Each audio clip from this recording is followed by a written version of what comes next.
Hi class, today's lesson is going to be on informational text structures, and there are 5 that we've discussed throughout the year. I like these posters. It kind of gives a good description of each one of them.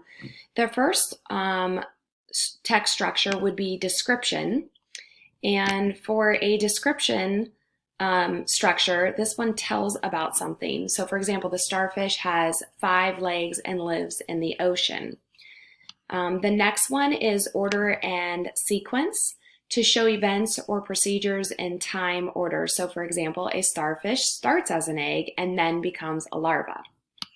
The next one is a compare and contrast, which is to show how 2 or more things are alike and different. So for example, both starfish and sand dollars have 2 feet to move them along. The next one is a cause and effect. This is to show why something happened and what happened. So if a starfish loses its leg, it can grow a new one. And we have a problem and solution. So this one tells about a problem and shows a solution. A population explosion of starfish is damaging the Great Barrier Reef, but scientists are finding ways to solve the issue.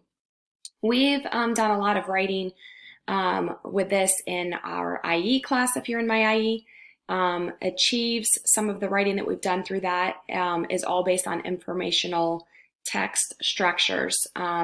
So what you're going to do is you're going to look at this nonfiction reading, and the article that I chose is Chicken Nuggets Anyone? So it's short. It should be kind of easy for you guys to read. You're going to read the article, and then you are going to watch the YouTube link on the video. It's a short one, but it shows how chicken nuggets are made.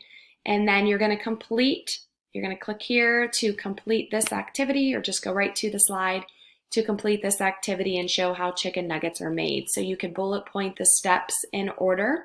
I'd like to see 6 steps from the article here.